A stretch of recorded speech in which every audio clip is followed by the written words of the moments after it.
Hello beautiful people, it's your girl Euella and welcome back to my channel. I don't know about you, but this self-isolation quarantine life has had me a little bit restless because I don't know what to do with myself. Like, who even am I? So I'm trying to stay productive and take my mind off Rona by quite literally throwing myself into all of the creative passion projects that I've been neglecting. And I was looking through all the shit that I've started and not finished and thought to myself, this is good. Why have I done nothing with this? I'll tell you why. As much as I like to blame it on stuff like lack of resources, the biggest killer of my dreams is, drumroll please, perfectionism. Yeah, that bitch. So perfectionism is a personality trait that is characterized by a person striving for flawlessness and setting really high performance standards. I know what you're thinking. Is that a bad thing? Well, not entirely, but it can be. Perfectionism can be a problem if it becomes debilitating and prevents you from living your best life, making new work, or even experiencing the beauty of failure. So we're going to be unpacking that a little bit. So stay watching to find out how perfectionism isn't always helpful and the things that you can do to break her neck so that you could be free. So guys, if you're not already, make sure that you are subscribed to me, Euella, to find more sex, relationship and lifestyle videos. We're going to be getting our lives together as we can't leave the house at the moment, so expect that from me, and I hope to get to know you a little bit better. Right, onto the video. Before we get started, did y'all know that there is more than one kind of perfectionism? Let me take you through it. You have self-oriented perfectionism, which occurs when people are highly critical of themselves. Other-oriented perfectionism, which occurs when people are highly critical of other people. You have socially prescribed perfectionism, which occurs when there is external pressure to be perfect, and that person then internalizes that and then becomes highly self-critical. Knowing what kind of perfectionism you have is generally a good place to start in terms of thinking about the root of the cause and things that you can do to start to generally give less fucks. Is it fear of failure? Is it high pressure work environments? Is it family or social pressure? I'll leave you to do a little bit of soul searching for that one while I get into some of the things that you can do to moderately kick perfectionism in the butt. 1. Stay in your lane. Literally do what horses do. Well, they don't actually do it to themselves, but okay, cool. Put blinkers on and stay in your lane. Looking at what other people are doing can cause a lot of stress, anxiety, and pressure that you don't need to put on yourself. If you see yourself as literally running your own race, you can start to create milestones that are healthy and realistic. Everyone's on a different journey. They have different starting points and different finishing lines, so it's really unuseful for you to use a socially prescribed value system to determine how you feel about yourself and the work that you create. Damn, I'm getting serious now, fam. This is particularly important if you have socially prescribed perfectionism. I would recommend taking time out of any highly pressured environment, whether that is a family situation, social media, your work environment, and take some time by yourself to re-establish your own milestones and think about what really matters to you.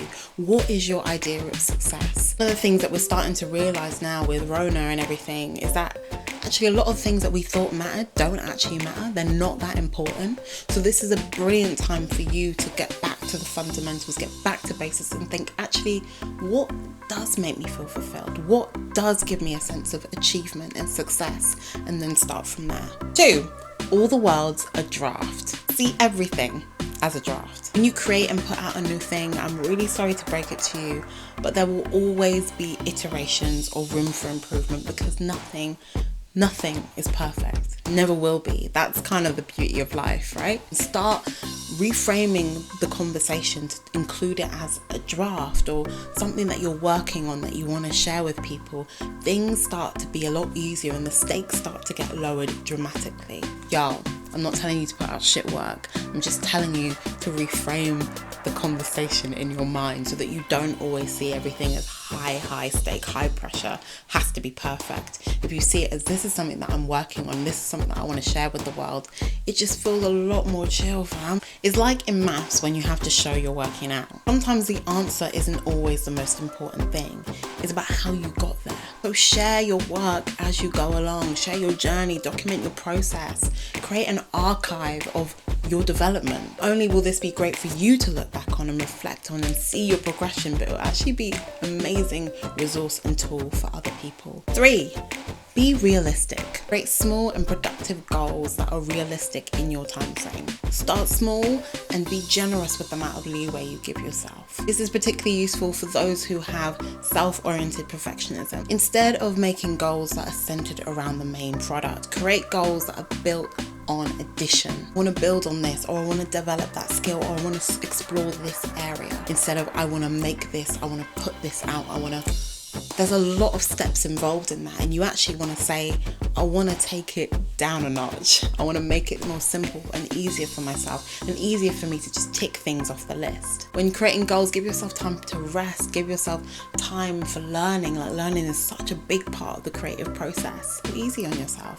And remember that things don't always go to plan, and that, in fact, is where the sexy, exciting learning happens. 4, get comfortable with failure. One of the things that I would really recommend is you thinking about how you can build your relationship, a really healthy relationship with failure.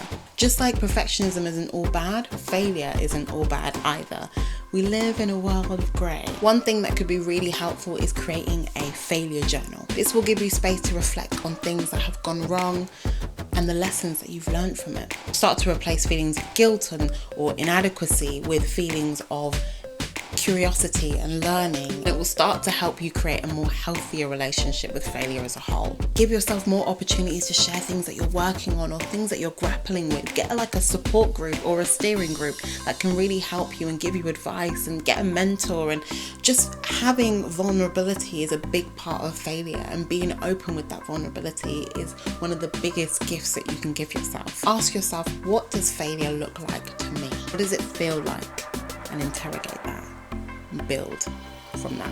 5, my last thing that I'm going to say today is do more. Do more. Do more stuff. Do more shit. Do more bad stuff. Do more good stuff. Just create. Doing things, even if they're really scary, can help build your confidence. Do things that you don't do every day. Bake a cake when you're not a very confident baker. Go for a run when you ain't got no stamina. Guilty. Or just create something really quickly and throw it out into the world and say, there you go, world, that's yours now. I'm on to the next thing. You'll start to see a dramatic difference in your ability to just kind of let things go and not get attached to your work, and throw it out into the world and say, that's my gift to you.